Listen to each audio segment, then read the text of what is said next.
7, 우리는 한 개가 하나예요. 의미가 다른 건 없어요. 둘은 두 개예요. 셋은 세 개예요. 이 세 개에 대한 의미가 없어요. 그러나 우리는 지금 여러분들과 함께 공부하면서 3은 무엇이냐? 유대인들이 말하는 성부, 성자, 성령의 의미를 두고 있다. 1은 하나님 한 분이다. 2는 둘이다. 가정, 연합. 뭐 이런 것들을 계속 우리가 듣고 있죠. 4는 땅의 만수다. 동서남북. 7은 하늘의 수와 땅의 수의 완성이다. 그래서 땅의 수 4와 하늘의 수 3, 하나님의 수 3, 성부, 성자, 성령과 동서남북에 이게 플러스에 하나가 되어 있는 숫자가 7이라는 거죠. 근데 이런 어떤 의미뿐만 아니라 그들이 가지고 있는 모든 숫자에는 참으로 많은 의미들을 담고 있고 단어들까지도 모든 의미와 의미를 주고 있다는 거죠. 그리고 그것들을 값으로 설정을 했어요. 값으로 설정을 해서 하나님과 연관성을 두고 있다는 거죠. 이것은 세계에서 어느 누구도 가지고 있지 않는 문자의 방법이라는 거죠. 오직 하나님의 사람들, 유대 민족만이 가지고 있는 언어의 출발이요, 시작이요. 언어로 통해 하나님과 모든 걸, 숫자로 통해 하나님과 모든 걸 연관시켰다는 거예요. 그걸 보면서 오늘 또 참 무익했던 나의 하나님께서 어쩌자고 나 같은 사람에게 이 무익했던 누구에게도 뭐 그냥 억지로 끌려왔던 나의 고난과 고통의 삶 속에서 누구에게도 유익을 주지 못했던 가장 어리석고 부족했던 미련했던 인간의 연약함만 가지고 있던 나를 하나님이 왜 부르시고 오늘 이 자리에 세우셨을까? 그게 너무너무 감사한 거죠. 오늘 이 시간이, 오늘 이 순간이 에베네셀의 하나님 지금까지 나를 인도하시고 그랬던 나를 끌어왔던 이 하나님께 너무너무 감사하면서 다시 한번 내 연약함에 나를 비추면서 회개하고 다짐하며 하나님 어떻게 사는 것이 주의 영광을 위해서 살 수 있을까요? 하나님께 나의 모든 인생의 삶, 내 자녀들, 우리 젊은이들, 우리 청년교회, 청년 2세대들 그리고 여러분들과 함께 어우러져 살면서 내게 주어지는 그 삶의 인생, 육신의 삶의 인생 동안 내가 무엇을 추구하며 무엇을 위해서 사역을 감당하며 내가 어떻게 그들에게 구석구석 내 삶으로 통해서 내 말로 통해서 구석구석 나의 행하는 모든 것들로 통해서 하나님을 전달시켜 줄 수 있을까? 우리가 호세아서 6장의 말씀에 보면 너는 하나님을 알되 너희는 하나님을 알되 힘써 여호와 하나님을 알아라. 너희가 하나님을 알지 못했기에 망했다. 그렇게 살아가고 있는 그들에게 하나님은 너희들이 지금 이렇게 곧 바벨에 의해서 망할 것인데 그 망하는 이유가 왜 망하느냐? 하나님을 알지 못해서 망한다는 거예요. 하나님을 알지 못해서. 숫자의 개념을 두고 언어의 개념을 두고 하나님과 연관시켰지만 결국 그들은 새로운 인간들에게 쉽게 하나님의 말씀에 접근할 수 있도록 만들어놨던 또 다른 사람들이 만들어놨던 율법을 대칭시켜서 만들어놨던 그 작은 일들 그런 일들을 오히려 더 하나님 계명보다 더 크게 하나님의 의도와는 상관없이 제례와 의식, 예식으로 통해서 짜임새 만들어서 그냥 그 의식에 치우치는 유대 민족의 모습으로 만들어놨다는 하나님 나라의 백성으로 만들어왔다는 거죠.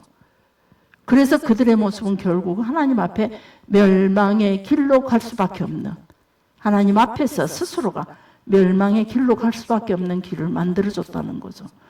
그럼에도 불구하고 우리는 제례와 의식이 상당히 중요합니다. 이 시간 예배에 앉아있는 여러분의 모습에서 이 제례와 예식의 어떤 의식 이런 모든 것들이 우리가 하나님 앞에 드려야 할 가장 경건한 모습이기도 하죠. 그런데 이런 모습 속에서 행위의 것까지 근본 하나님의 마음과 상관없이 그래서 안식일날 사건이 많은 이유는 바로 하나님께서는 그 재래와 의식 너희들이 만든 그 율법이 중요한 게 아니다. 하나님의 뜻, 하나님의 마음은 어떤 것이냐? 생명을 살리는 것이다. 너희 집에 염소가 우물에 빠지면 건지면서 사람이 죽어가는데도 주일날 고쳤다고 너희들이, 안식일날 고쳤다고 너희들이 지금 계속 나를 비방하지? 근데 너희 집에 있는 염소나 소나 짐승들이 빠지면 건지지 않느냐? 하나님은 생명이 우선이다. 안식일날 하나님이 제정하신 목숨은 생명을 위한 것이라는 거죠. 그래서 생명, 특히 짐승의 생명조차도 자기들의 인간의 땅의 것의 부요, 갖춤을 위해서도 그렇게 안식일날 빠지면 건지는 사람들이 하나님 앞에서 하나님 백성의 영혼이 죽어가는데 하나님을 만나지 못하고 병자의 모습으로, 못 갖춘 자의 모습으로 하나님 앞에 나가지도 못하고 살아가는 그들에게 당연히 고쳐서 하나님 앞에 서게 하도록 하는 것이 옳은 일이 아니냐. 이걸 요구하는 것이 유독히 안식일 사건이, 사복음서가 기적과 이적을 다루면서 안식일 사건이 참 많이 기록돼요. 그리고 사도행전에서 안식일 사건이 동시에 사도 바울의 행적으로 통해서 안식일 사건들이 또 기록이 돼요. 그래서 생명이 우선이요. 하나님의 나라를 세워가는 것이 우선이라는 것. 하나님을 만날 수 있도록 돕는 것이 우선이라는 것. 그래서 옛날에 그 명성교회가 그때는 참 거룩했죠. 왜냐하면 그때 서울에서 가난하고 힘들었던 사람들이 매일같이 지게꾼으로 시장에 모였어요. 인력사무소죠. 지금 같으면 저런 인력사무소죠. 인력사무소 앞을 모여서 나를 불러다가 일 시켜줄 사람을 기다리고 있죠. 그때 명성교회 김상환 목사님이 젊었을 때 하신 일이 무엇이냐면은 매주일마다 시장을 갔어요. 시장을 가서 그 지게꾼들에게 하루의 품삯을 줬어요. 그리고 김상환 목사님뿐만 아니라 성도들을 그렇게 만들어갔죠. 그래서 하루에 품삯을 주고 예배에 참석하고 점심을 먹이고 그리고 보내줬어요. 이 일은 시키지 않고. 그 일을 매주일마다 시행을 했어요. 그 돈이 어디서 났을까? 우리는 꿈도 못 꾸는 일이구나라고 생각을 했죠. 네, 그 사람들이, 그 지게분들이 김사만 목사님 교회의 장로들이 됐고 교회의 중직들이 됐다는 거죠. 교회를 짊어지고 가는 기둥들이 됐다는 거예요. 매주일마다 말씀을 들으면서. 참 이거는 그런데 전에 이것을 어떤 분이 그러더라고요. 돈으로 교인을 주고 샀다라는 표현들을 하더라고요.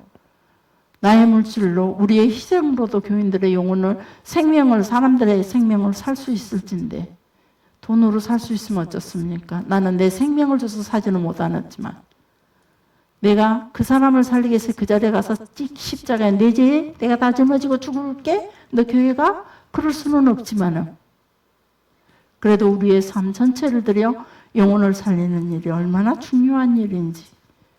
안식일날 예수님께서 병자들을 고치는 길이 얼마나 귀중하며 거룩한 일인지.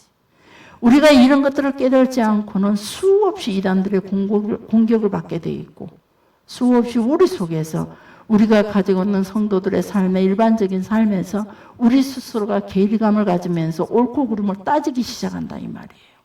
바로 바리새인들처럼 사두개인들처럼 이때의 서기관들처럼 제사장들처럼 똑같은 죄악을 범할 수밖에 없다는 거죠.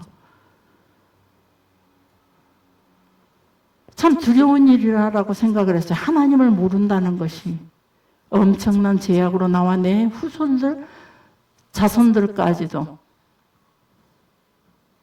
저주 속에서 살 수밖에 없는 것으로 그들을 인도할 수밖에 없는 우리의 모습인지, 아니면은 하나님의 축복과 은혜로 영원히 그 하나님의 은혜 속으로 인도하는, 하나님이 함께하는, 임마누엘에서 함께 거하는 그런 삶으로 우리가 인도할 것인지, 매 주일의 삶이, 매일의 삶이 나에게 주어지는 모든 조건들과 상황 속에서 우리가 어떻게 대처를 하며 어떤 사명으로 살아가며 어떤 의미를 부여하고 어떤 생각과 사상으로 살아야 하는지 유대인들을 보면서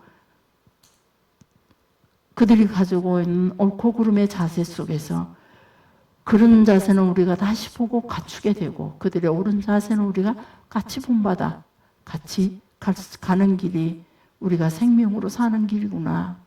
하나님의 온전하심으로 살 수 있는 길이구나. 다시 한번 생각해 보게 됩니다.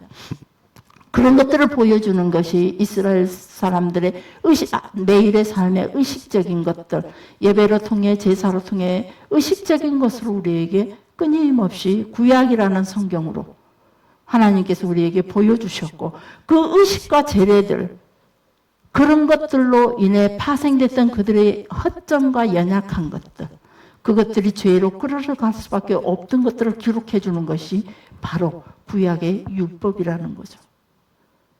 그래서 우리가 신약 성경과 구약 성경을 바라보면서 예수님께서 왜 제자들에게 구약의 성경을 끌어다가 그리고 자기를 비방하고 반대하고 방해하는 그들에게 구약의 성경을 끌어다가 구태여 말을 하고 제자들이 복음을 전했을 때도 끊임없이 구약의 이야기를 가지고 와서 끊임없이 얘기하는 이유가 바로 이런 의도라는 겁니다. 그렇게 성경을 읽어간다면 여러분들이 신구약에서 이렇게 새롭게 하나님의 지식과 하나님의 지혜 속에 새롭게 깨닫게 하시는 그 은혜가 엄청난 은혜로 다가오게 될 것이라는 겁니다. 그것이 우리 영의 양식이 되어 채워지고 마음에 채워지고 머리에 채워지고 우리의 온몸에 채워질 때 비로소 행동으로 나올 수 있다는 거죠. 그 사람의 생각에 무엇으로 채워졌느냐? 악독한 것이 채워져 있으며 나오는 것은 악독뿐이요. 그 사람 속에 거룩함으로 채워져 있다면 나오는 것은 거룩함이라는 거죠. 불행히도 저는 제 모습을 바라봤더니 온전한 거룩함이냐? 아니요. 인간된 것들이 왜 끊임없이 그리도 솟아나는지 그것과의 싸우는 것이 기도더라고요. 그것과의 싸우는 것이 말씀 앞에 서는 거더라고요. 그것과의 싸우는 것이 하나님 앞에 서 있는 시간이더라고요. 그래서 거기서 힘을 얻고 돌아가서 어제의 인간 냄새를 풍겼던 그 자리에 다시 이번에는 하나님의 계명을 지키는 자리로 조금씩 전환돼 가는 과정이 성화되는 과정이라고 말하는 거죠. 마태복음 5장 40절에 한번 볼게요. 말씀을 띄워주세요.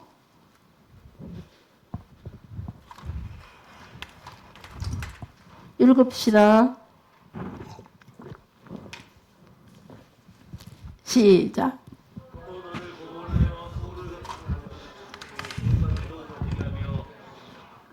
예, 너를 고발하여 속옷으로 가지고자 하는 자에게 꼬독까지 가지게 하며 라고 있습니다. 네, 이게 이제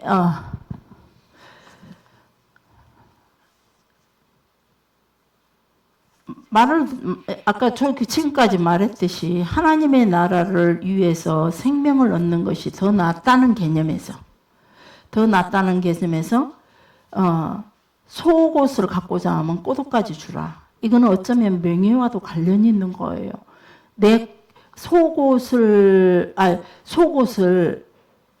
벗겨나가는 것 참 수치스러운 일이잖아요. 그런데 그 수치스러운 일에도 불구하고 꼬독까지 더 큰 수치. 꼬독은 상당히 이들에게 귀한, 조금 이따 이제 공부하기로 하고, 이 꼬독까지 벗어준다는 것은 나는 발가벗는다는 의미가 되는 거죠. 수치를 의미하는 거죠.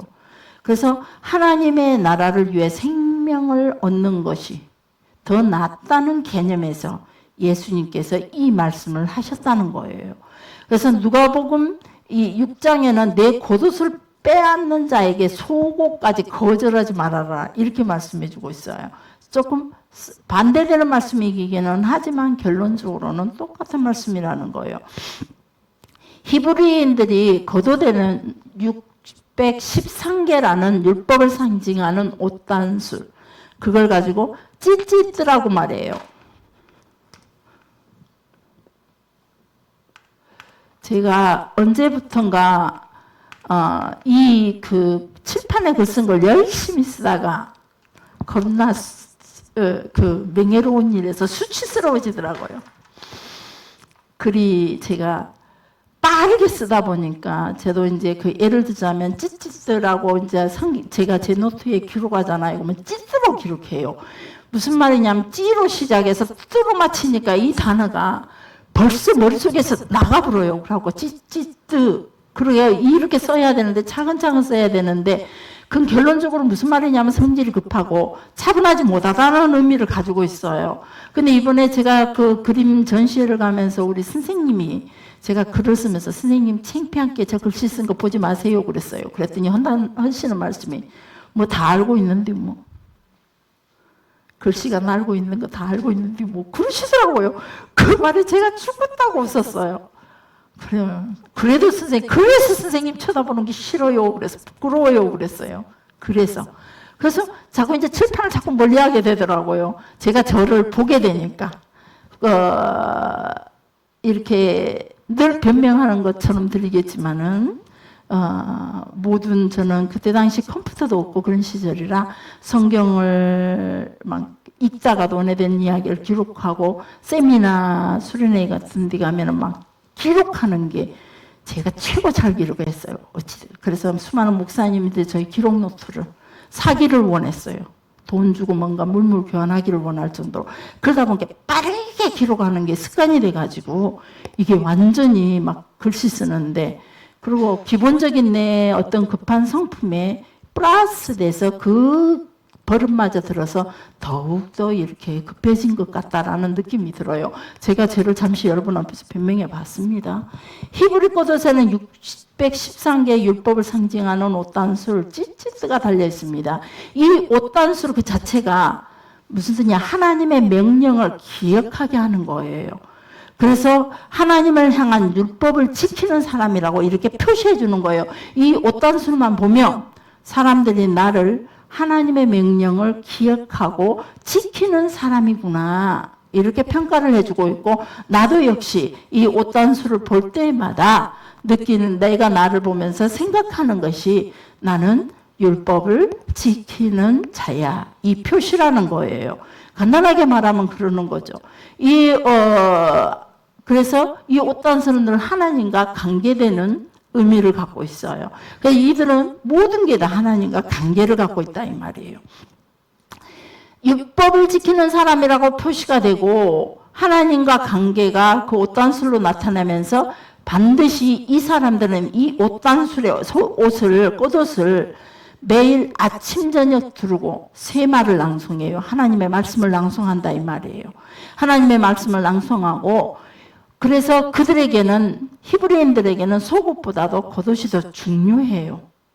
그리고 이 겉옷 유대인이라면 누구도 이 겉옷을 저당 잡아서 이익을 취하려고 안 해요. 그거는 그들에게 하나님과 관계를 파괴시키는 것과 같기 때문에 이 겉옷만큼은 절대 저당 잡아서 무언가 그걸 가지고 뭘 해보려고 하는 생각이 전혀 없고 또 상대의 겉옷을 쉽게 저당 못 잡아요. 결국은 저 사람의 관계를 내가 하나님과 관계를 파괴시키는 결과가 됐고 내 겉옷을 쉽게 취급하는 것도 역시 하나님과 나와의 관계를 내가 파괴시키는 결과라고 생각했기 때문에 히브리인들은 목숨 걸고 이 겉옷을 지키려고 그래서 누가 요구해도 절대로 내어주지도 않고 저당 받지도 않고 저당하지도 않는 그래서 뭐라면 차라리 그들은 속옷을 저당 잡아요. 요즘은 팬티 엔간하면 속옷들 우리가 버리지만은 이때 당시에 속옷은 그들 옷감이 아주 귀한 시대예요. 그래서 이거는 속옷까지도 그들은 우리가 알고 있는 이 속옷의 개념과 달라요. 그래서 늘 원피스 같은 옷을 많이 입죠. 속옷도 원피스 같은 옷을 많이 입고 그래서 이런 것들을 그래서 무슨 일이 생기면 차라리 속옷을 저당을 잡고 저당을 잡히게 되는 거죠. 겉옷만큼은 어떻게든 지키는 거예요. 근데 예수님은 속옷을 저당받으려고 한다면 차라리 겉옷까지 주라 그러는 거예요. 이 유대인의 개념에서 도무지 이해가 안 되는 말씀들이에요.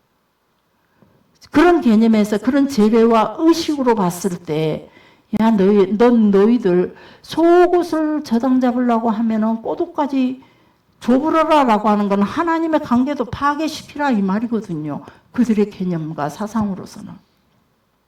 그래서 예수님을 왜 그렇게 못 견디게도 못 살게 굴고 죽이려고 했을까를 여러분들이 이해가 될 거예요.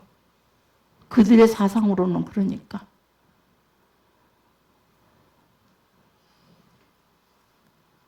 그래서 하지만 예수님은 소곡 저당 잡으러 오는 이에게 꼬독까지 줘라. 생명, 이거는 무슨 뜻이냐면 생명이 위태한 상황이라면 명예를 지키기 위해서 애쓰지 말고, 명예를 지키기 위해서 애쓰지 말고 겉옷을 추고라도 생명을 지키라. 생명에 초점을 두신 말씀이라는 거예요.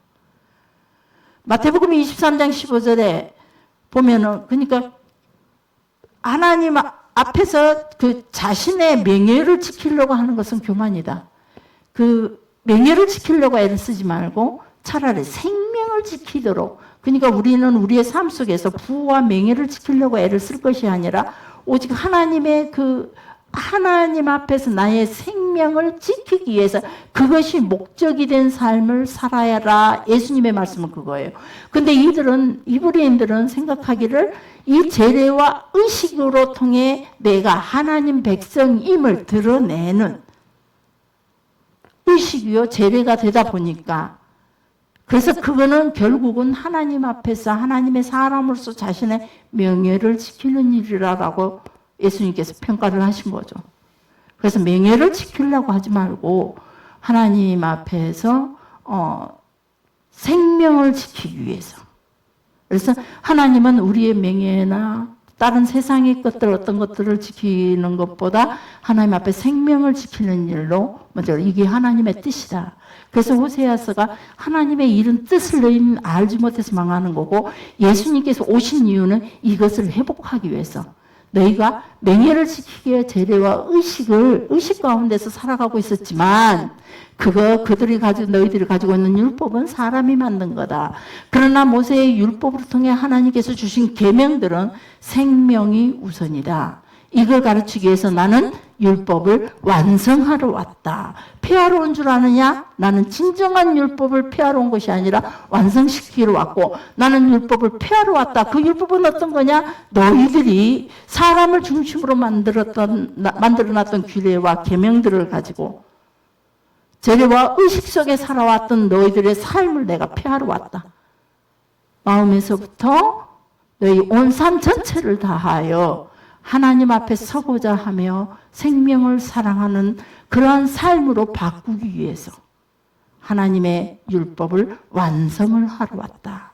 너희들을 통해, 나의 죽음으로 통해 너희가 다시, 그들은 의례와 규례로 통해, 의식으로 통해서 죄인들은 성전에 가지를 못했어요.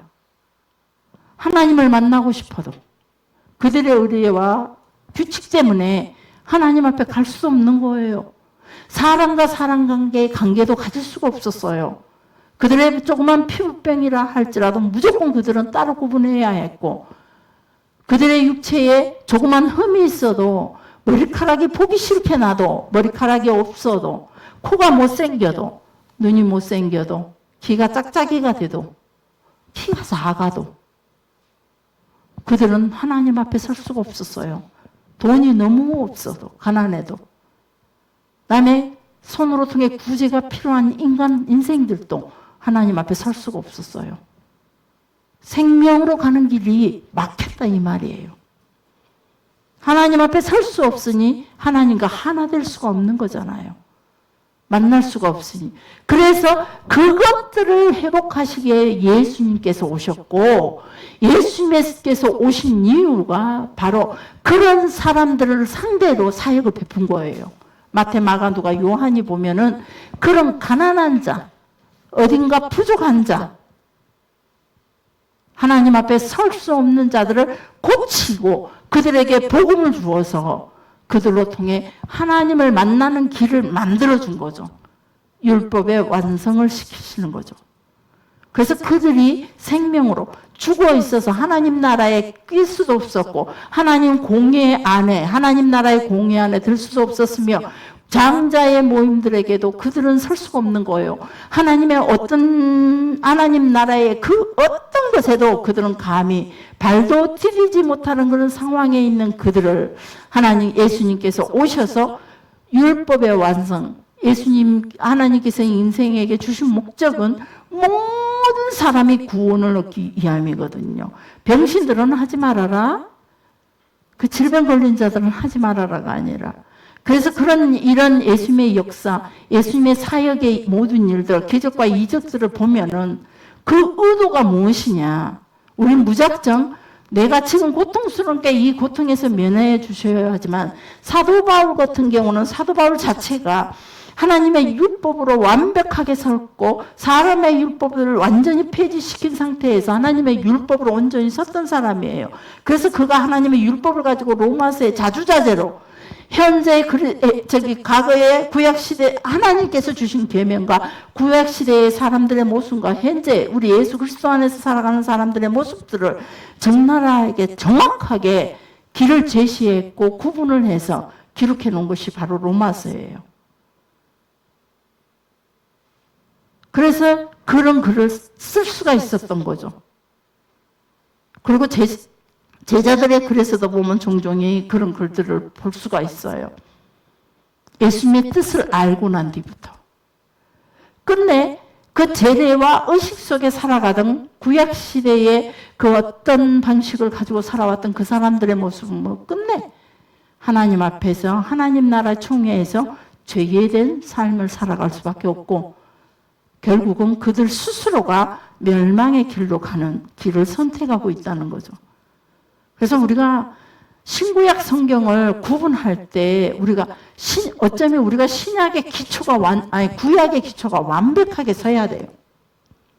구약의 율법의 기초가 우리 신앙인들의 모습에 완벽하게 딱 선 다음에 예수님의 뜻을 그 안에 예수님의 행하신 목적을 하나님의 뜻을 그 안에서 우리가 가장 깊은 영성을 가지고 성령의 은혜로 하나님의 마음을 뚫고 그 뜻을 알아서 우리의 삶 속에 하나님의 집을 지어가야 되는 거예요. 하나님의 왕국을 지어가야 되는 거예요.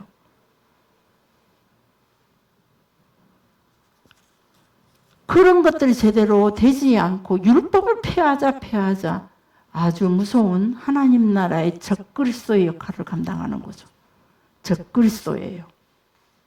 하나님 계명 자체를 무시해버리고 율법 자체를 무시해버린다는 건 적그리스도예요. 마태복음 23장 15절에 보면 찾지는 마십시오. 시간이 없으니까 마태복음 23장 15절에 보면 옷수를 크게 하고 옷단수를 길게 한다는 뜻이 있어요. 말이 있어요. 그리고 경문을 넓게 한다는 또 말도 있어요.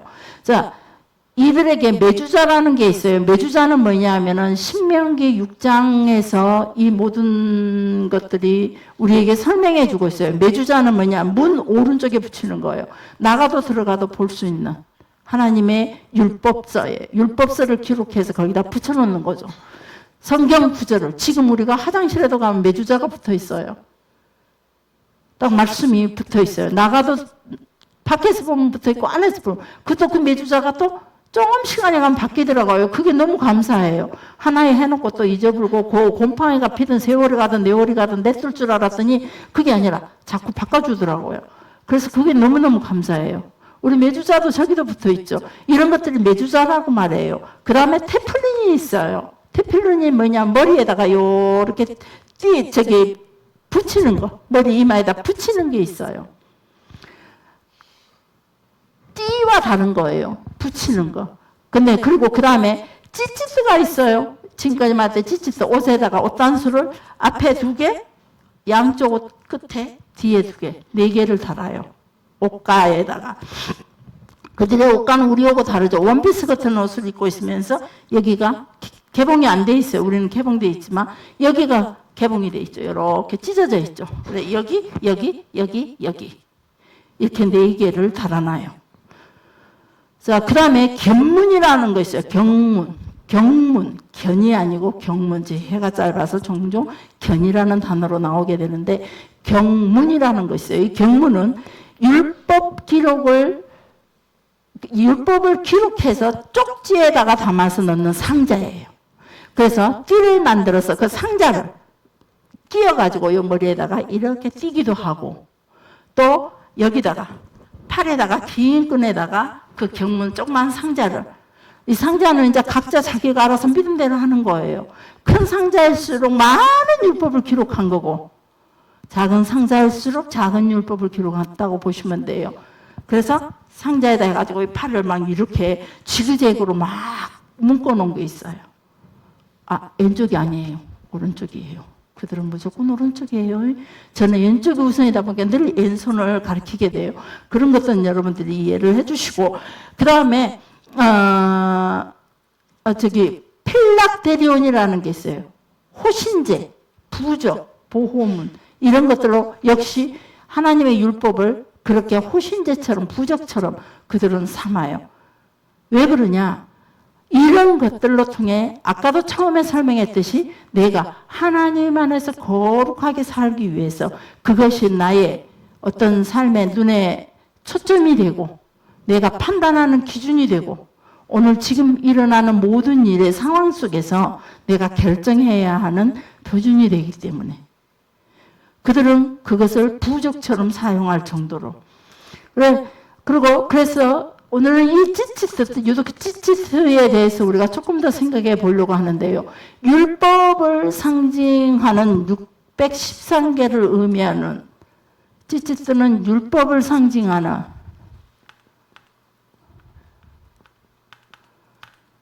613개의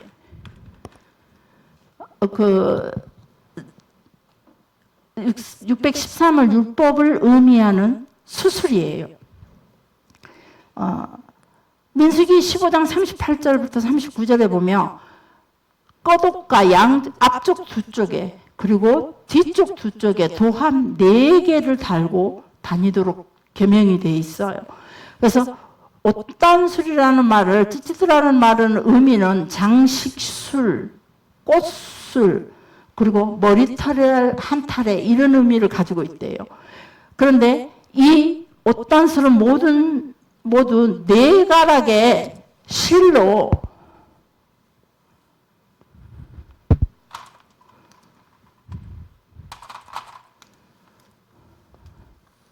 네 가락의 이렇게 실로 구성이 되어 있어요. 그리고 이것은 흰색이에요. 이거는 이대로 청색이죠.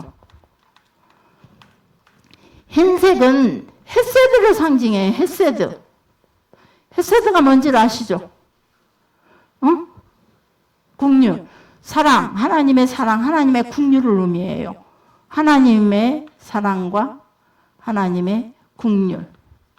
이런 것들을 자비, 이런 걸 통틀어서. 헤세드를 흰색은 그렇게 의미를 가지고 있어요. 흰색 세 줄은. 청색은 하늘과 바다를 상징해요.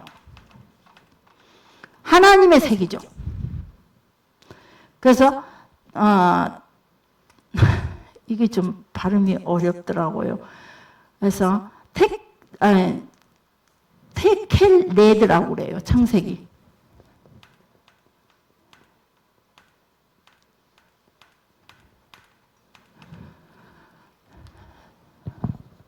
바다와 하늘을 연상시켜주는 거죠.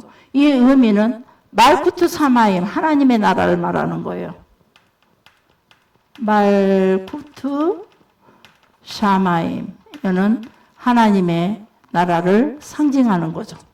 청색은. 그래서 이 실들을 그중 하나는 길어요. 긴 게 청색이에요. 청색 그중 하나는 길게 해야 돼요. 3개는 똑같은 길이라고 하고 그런데 이것을 가지고 이것을 뭐라고 부르냐? 샤마시라고 불러요. 그들에게. 이 긴 것, 그중에 긴 것 하나를.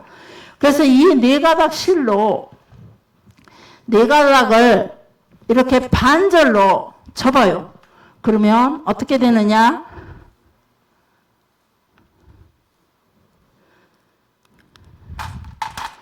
세개 구분이 잘못됐지만 이런 식으로 접어요. 그러면은 몇 가닥이 되죠? 이 색은 좀 길어야 돼요. 어찌됐건 접어도 이 색은 상당히 길어요. 길게 나와요. 그래, 이래가지고 여기서부터 이제 여기서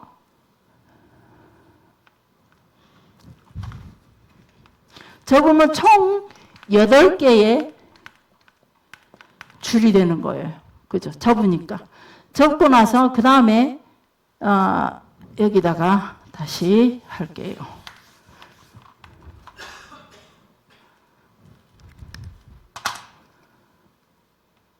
제가 이미영 권사가 오늘 결석을 했네요. 무슨 일인지 모르겠지만. 자, 그래가지고 이렇게 반절로 접었어요. 그리고 실은 끝까지 쭉 나와 있어요. 그런데 여기다가 첫 번째 이걸 매듭을 지어요. 이거는 고리예요. 고리 형식. 실을 자, 이것을 이렇게 접었더니 이렇게 되는 이 고리 형식. 그래, 이 옷에다가 이렇게 달 거 아니에요. 고리. 그리고 여기다가 매듭을 지어요. 매듭을 짓고 그 다음에 이 실들을 첫 번째 보니까 7번 돌려 묶어요. 여기를 쭉 해서 1번, 2번, 3번, 4번, 5, 6, 7번. 돌려붙는다는 말을 제가 좀 가르쳐 드릴게요. 누가 실이 제게가 제 실이 없어서 만들려고 했는데 시간상으로도 못 만들었어요. 그래서 우리 교인들 하나씩 선물하려고. 자, 이렇게 돼서 이걸 한 가닥을 가지고 이렇게 돌려요. 매듭을 먼저 치고 여기다가 이렇게 매듭을 진 다음에 매듭을 지서 쭉 내려가지고 한 바퀴, 두 바퀴, 세 바퀴, 네 바퀴 이런 식으로 쭉. 그리고 그래서 이 첫 번째 매듭이 몇 개라 그랬죠? 7개. 7개 매듭을 진 다음에 7개 매듭을 진 다음에 다시 이렇게 또 매듭을 지어 7개 돌려 7번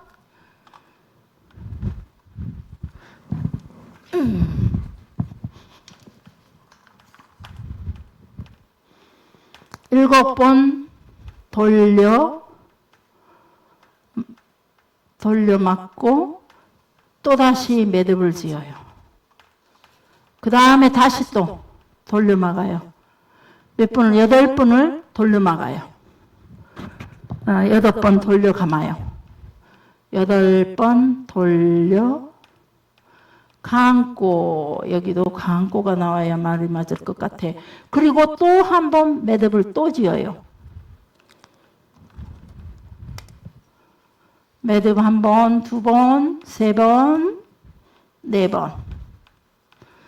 자, 7번, 8번 또 돌려 감아요. 그리고 나서 또 매듭을 지어요.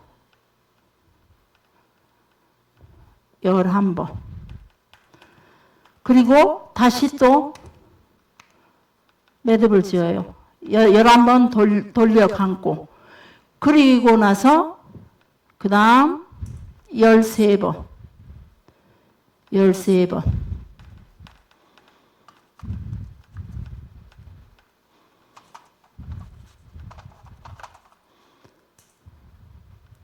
그리고 마지막 매듭을 지어요. 그리고 이 마지막 모습은 어떻게 되냐. 매듭을 짓고 나서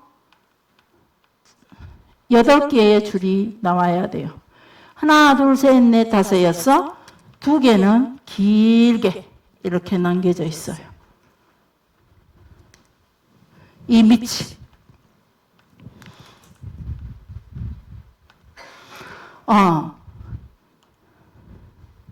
꼼꼼하신 분들이 이거 아마 잘 만들 수 있을 것 같아요. 누가 하나 만들어 선물로 주면 좋겠어요. 제가 만들어서 여러분 선물 주려고 그랬는데 누가 먼저 할지는 좀 두고 봅시다. 혹시 알아야 또 우리 이인찬 집사님 당신이 먼저 해보려는지 그럴 수도 있어요. 자, 이렇게 그래서 이거는 이제 이렇게 해서 만들어 가지고 이제 이 옷자락 이 여기 찢어진 여기 옷자락 여기 끝에다가 양쪽에다 4개다 하는 거예요. 찌찌스란 말은 그리고 이 매듭 먼저 매듭을 묶는 방식과 매듭 사이의 실감은 횟수는 하나님의 거룩한 이름과 연관이 다 있어요. 이 매듭과 이 감는 수는 하나님의 거룩한 이름과 관련이 돼 있다 이 말이에요. 이들은 어느 것 하나 그냥 지나치는 거 없어요. 무조건 하나님과 관계 속에서 연관을 맺는다는 거 기억하시기 바랍니다. 자, 찌찌스라는 말은 쯔쯔라는 말에서 파생이 됐어요. 쯔쯔는 꽃봉오리, 빛나는 것 이런 의미를 가지고 있어요. 그래서 찌찌스가 옷자락에서 뻗어나온 모양은 무엇을 이들이 상징하냐면 영적 개화. 우리가 하나님을 알고 하나님에서 영적 개화의 어떤 빛을 상기시키는 역할을 한다는 거예요. 이렇게 성화의 작업의 그 항이 성화로 꽃피운 우리의 삶이 하나님의 사람들 성화로 통해서 변한 것으로 통해서 영적으로 완전 하나님과의 관계 속에 온전한 관계를 맺으면서 꽃을 피우는 그런 식. 그래서 쯔쯔의 원래의 동사적 의미는 뭐냐면 응시하다, 엿보다, 나타나다 이런 의미도 있답니다. 그래서 찌찌스가 눈에 띄도록 보여야 되는 거예요. 그런 동사적인 의미들까지도 다 사용한 거예요.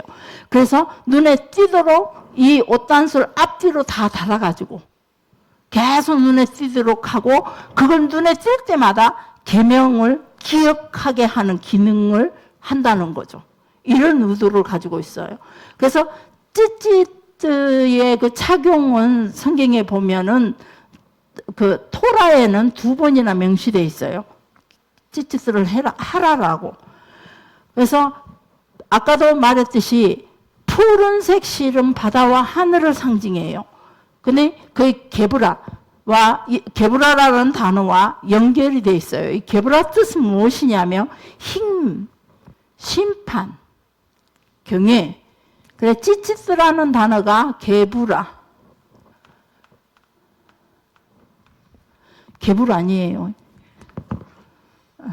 자, 그래서 힘, 심판, 경외, 이해, 지성, 하나님의 보좌 이런 것과 연결을 시킨다는 거죠. 이들은. 그래서 말구트, 아까 샤마의 말구트, 하늘의 왕국. 이건 뭐냐? 하나님의 왕국, 하나님의 현현을 의미하는 말이에요. 근데 이런 게브라와 말구트의 의미를 담아서 트켈레트라는 푸른색 실을 사용하게 됐던 거죠. 그런 의미를 부여해가지고. 그래가지고 푸른색 실을 사용하고 이 조화는 하나님의 자비와 그래서 흰색은 하나님의 자비라 그랬죠. 국률, 사랑. 하나님의 자비와 정의. 정의는 하나님의 계명, 율법을 말하는 거예요. 그래서 무한함과 그 유한함 사이에서 우리가 균형을 이루어가면서 살아야 된다는 거예요. 무한한 삶은 저 영원한 세계를 말한다면 하나님의 세계, 초월적인 세계, 영적인 세계를 말한다면 유한한 삶은 우리 육체의 삶이에요. 그래서 이런 것을 달고 다니면서 우리의 무한한 삶과 유한한 삶의 그 중간에서 아름답게 조화를 이루면서 하나님의 나라를 형성해 나간다는 거죠. 하나님의 사람으로서 갖추며 살아간다는 거예요. 그리고 8개의 실은 8은 초월을 상징하는 숫자래요. 8은. 이 마지막 이 8개의 숫자. 반으로 접었더니 8개의 실이 나오죠. 이 8개는 8은 초월을 상징하는 숫자예요. 자연의 그 세계를 며칠로 돌리고 있죠, 우리에게? 7일이죠. 일주일. 일, 월, 태양, 달, 화, 불, 수, 물, 목, 나무 이런 식으로 나가는 것이 자연의 수잖아요. 그래서 일주일이 자연의 주기라면은 일주일을 넘어선 숫자 8. 이것은 자연에서 초월된 수. 결국은 초월적인 세계, 하나님의 세계, 신의 세계를 의미한다.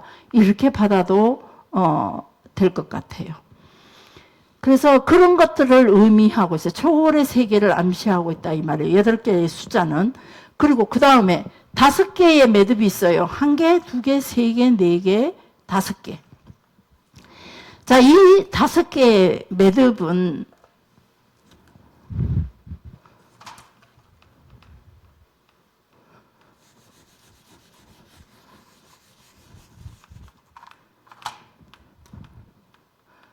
처음에 네 패시, 그 다음 두 번째가 느하우.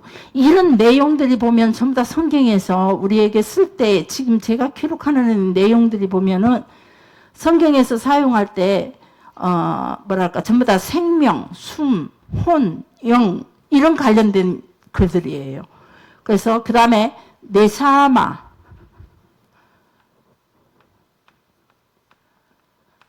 그 다음에 하야,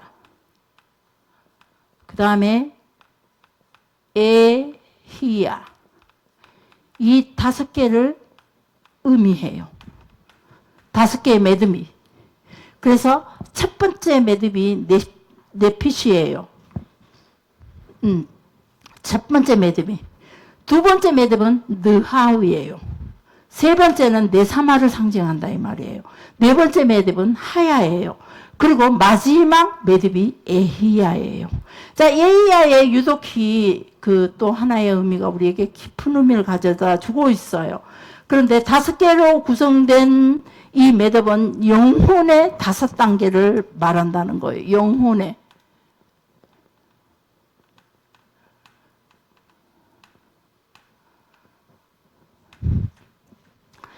영혼의 5단계. 5개로 구성된 영혼이라는 거죠. 우리 사람은 5개로 구성된. 결국은 이 하나님 결국은 마지막 에히야로 통해서 이건 하나라는 뜻을 가지고 있는데 하나님으로 인해서 하나로 통합되는 걸 의미해요. 마지막 거에. 그래서 한번 조금 더 그거에서 한번 좀 더 살펴보게요. 자, 히브리 단어에 모든 숫자의 값을 뭐라고 말해? 게마트리아라고 해요. 게마트리아. 이게 숫자의 값이다. 이 의미를 가지고 있어요. 그래서 히브리 단어의 유대의 그 전통적인 토라의 총 계명의 수가, 그러니까 토라의 율법의 숫자가 613개라고 우리가 계속 목사님이 설교로 말씀해 주셨어요. 그래서 사람들은 찌찌찌 착용은 하나님의 계명과 계명 613개를 기억하고 그걸 지키고 늘 상기하고 생각해야 되고, 그리고 생각하게 하는 어떤 시각적인 도구예요. 찌찌들은. 그래서 그들은 모든 사물에다가 의미를 부여하고 숫자를 부미했어요. 모든 사물이 다 그래요. 그래서 그 모든 숫자가 땅을 의미하기도 하고, 사람들을 의미하기도 하고, 권세를 의미하기도 하고, 순결과 정결함을 의미하기도 하고, 신과 그 신의 세계를, 초월적인 신의 세계들을 의미하기도 한다 이 말이에요. 그래서 모든 사물에다가 숫자를 두었고, 숫자와 연결시켜서 그 숫자로 표현하는 것들이 참 많아요. 그래서 우리 성경에 보면 숫자가 나오는 것들은 다 의미가 있는 글들이라는 거예요. 1, 2, 3, 4, 5, 6, 7, 8, 9, 10, 11, 12. 이 모든 숫자들이 나름 의미가 있는 숫자예요. 그래서 무작정 기록해 놓는 게 아니라, 그래서 고기를 잡았더니 613개라 이것이 의미가 있는 숫자인 것처럼 그들이 사흘 만에, 그들이 7일 만에, 그들이 뭐 이런 식으로 숫자가 나온다면은 그거는 다 의미가 있다는 거예요. 그래서 그들의 하나님이 섬기는 모든 절기도 숫자로 통해서 결정해 놨잖아요. 날들을 통해서, 월과 날들을 통해서, 그 숫자로 통해서 하나님을 섬기는 모든 것들. 그래서 이런 것들을 왜 이렇게 숫자로 통해서 하냐면, 이 모든 것에다가 그들은 영적인 의미를 뒀어요. 소드라는 것은 영적이다 이 말이에요. 이 영적인 의미와 그 해석은 찌찌드는 단순한 의복이 아니라 그 입은 착용자를 둘러싼 영적인 빛, 오르마마 케프. 그러니까 그 영적인 빛이 오르마잖아요. 그 빛을 상징한다는 거죠. 그래서 이 찌찌드는 단순히 놀개가 아니에요. 우리 여자들이 그때 한복 입으면서 했던, 남자들이 수술을 달았던 옛날에 양반 시절에 놀이개의 수준이 아니다 이 말이에요. 그들은 영적인 것을 의미를 두는 거예요. 그곳에다가. 오르마 마키프라는 것은 영적인 빛을 의미한다 그랬죠. 예부의 부정적인 영향으로부터 자신을 보호하는 거예요. 이 찌찌스가. 그래서 부정적인 영향은 죄와 관련되어 있는 거예요. 나와 하나님과의 관계 속에서 부정적인 영향은 무조건 죄라는 거예요. 수도 없이 우리가 들어왔던 이야기죠. 그래서 죄예요. 하나님과 관계없는 것들은. 그래서 찌찌스는 영적인 힘이 있는 거죠. 왜? 그것만 쳐다보면 내가 영적으로 살아야지. 영적으로. 갖춰야지. 라고 이끌어주니까 그 보는 것만으로. 우리 아이들이 옛날에 할아버지들이 그랬어요. 할머니들이. 홍시를 그 벽장 안에 이어놓고 아이들이 몰래 빼먹으면 회초리를 갖다 놓죠. 자, 네가 한 번만 이거 빼먹으면 너 이걸로 맞을 줄 알아. 그럼 아이들은 그 회초리를 볼 때마다 맞았던 기억을 기억하는 것처럼. 이 찌찌스는 그래요. 우리가 상처라는 말도 있죠. 옛날에 지나간 어떤 스쳐 지나가면서 살다 보니까 우리는 상처를 받게 돼 있더라고요. 안 받는 사람 없어요. 그리고 세훈이와 나와의 관계 속에서 세훈이만 나한테 상처받는 거 아니에요. 나도 엄청난 상처를 받아요. 부딪힘으로 인해서 통증은 다 있어요. 누가 더 통증이 더 클까? 내가 없이 있다가 당하는 사람이 통증이 더 크더라고요. 걸어가다가 부딪힌 사람은요, 자기 자신을 제어해요. 근데 가만히 있다가 부딪힌 사람은 그대로 넘어져요. 그래서 내가 없이 있다가 당한 사람들이 통증이 커요. 저는 그렇게 판단을 해요. 내 삶 속에서. 무조건 그게 누구다 어쩐다 그런 것이 아니라. 그래서 그런 것들을 가지고 우리는 늘 막 그 아픔의 시간, 상처의 시간을 기억하고 있어요. 그런 사건만 생기면 아팠던 시간들을 떠올리기도 하죠. 자기 연민에 빠져서 그런 것 같아요. 상처가 많은 사람들은 주로 자기 연민에 빠지는 사람들이에요. 생각해 보세요. 세상적인 어떤 상강 코너에서는 그렇게 말 안 해요. 하나님은 저에게 그렇게 말씀하셨어요. 넌 너의 연민에 빠지지 말아라. 너희들의 연민 속에 빠져있지 말아라. 상처라고 말하는 저 말들은 지금 세상이 주는 단어를 말하는 거죠. 그래서 자기 연민에 빠진 사람들이 상처를 오래 간직하고 있어요. 그래서 그런 상처받았다고 말하는데, 그런 것들에서 우리는 우리 자신을 늘, 무슨 얘기하다가 상처로 돌아갔지? 어찌된 죄와 관련이 된 모든 것들, 죄와 관련이 된 모든 것들에서 우리는 우리 스스로가 그걸 찌찌스만 바라보면서 그걸 기억하게 되는 거예요. 똑같은 문제가 생겼을 때 내가 지나온 속상했던 시간을 상처다 하고 끄집어내가지고 나도 이런 일이 있었어. 내가 그때 변수한테 상처를 받았어. 속상했던 기억을 되살리면서 이렇게 말하잖아요. 그게 아주. 근데 그거는 뭐냐면은 그 기억나게 하신 거는 네가 상처받았어 이걸 기억하게 하는 것이 아니라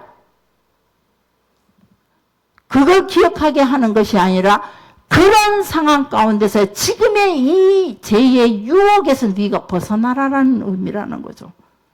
네가 다치는 모든 삶의 순간순간 속에서 네가 다치지 말고 다쳤다라고 말하지 말고 내가 이 자리에서 하나님의 백성의 모습으로 영적인 힘을 가지고 하나님의 빛 오르를 어떻게 빛을 비추어서 사람들에게 보여줄 것인가, 우리가 이렇게 전환을 해야 된다는 거예요. 하나님의 사람들은. 우리가 너무나 세상적인 지식 속에, 그래서 하나님께서 제게 그러셨어요. 그래서 늘 저는요, 세상과 다르게 생각을 하는 것 같아요. 세상의 학문과 세상의 지식과. 하나님께서 저를 다시 죽었다가 살리시면서 주시는 말씀이, 가라 내 백성에게 성경을 주시면 이걸 가지고 내 백성들을 가르치라 그랬어요. 믿지 않는 저들에게 보낸 것이 아니라 저는 다시 살리실 때는 내 백성들에게 가서 너는 나의 말과 나의 뜻을 가지고 가서 가르치라. 그리고 성경을 밤마다 잠을 안 재우시고 성경을 보게 하셨어요. 주야로. 지금도 목사님이 그래요. 존경합니다 그러더라고. 오늘도 그러더라고요. 존경한대요. 어떻게 그 긴 시간을 책을 보고 앉았냐고. 딱 12시에 오면 책 보고 앉았어요. 그러다가 기도 시간 되면 딱 와서 기도해요 또.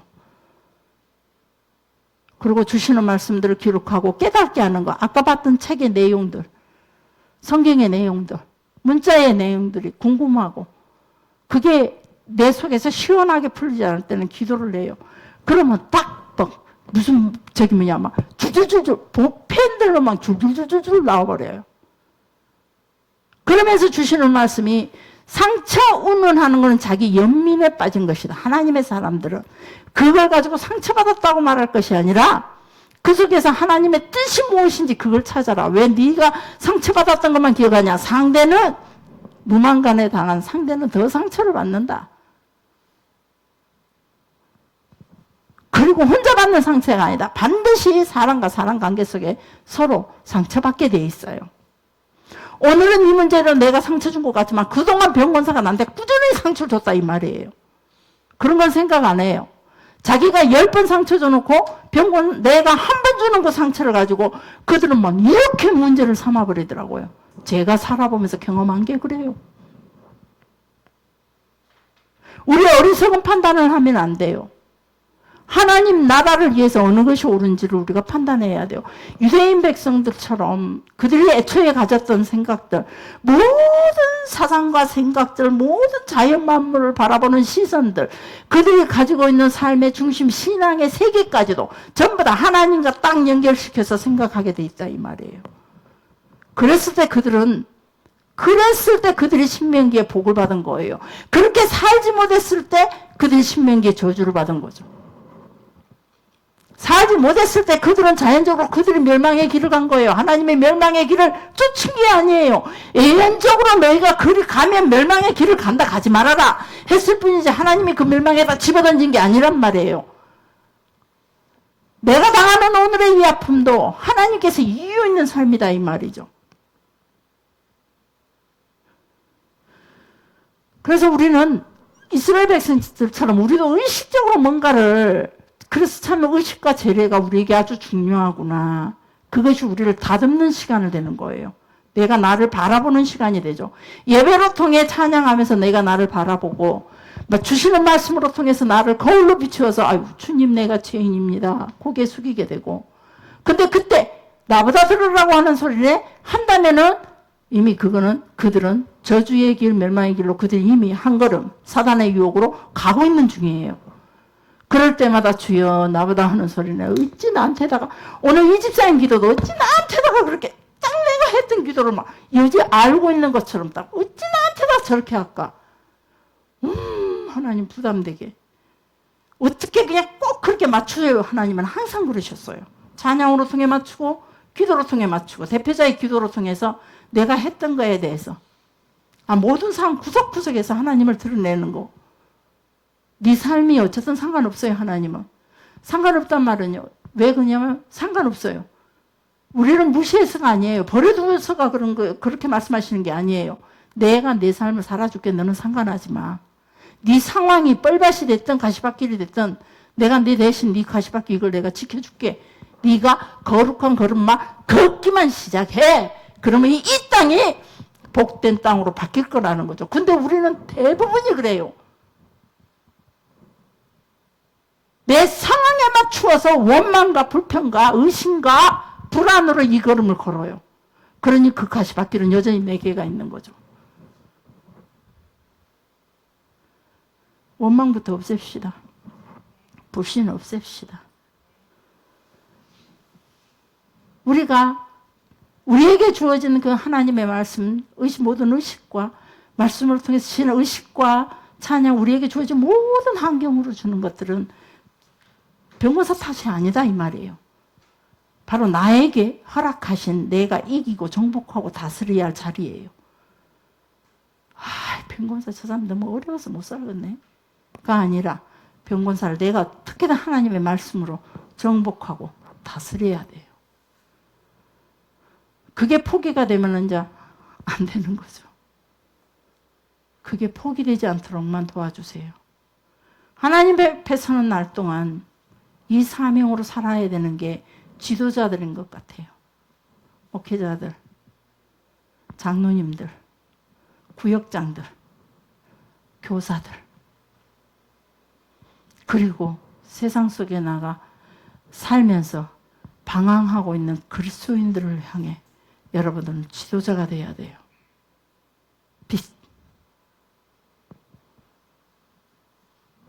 지도자가 돼야 돼요. 옆에 사람들한테 인사합시다. 지도자가 됩시다. 빛이 됩시다. 자, 이 말씀이 상당히 긴 말씀이지만은 오늘은 여기까지만.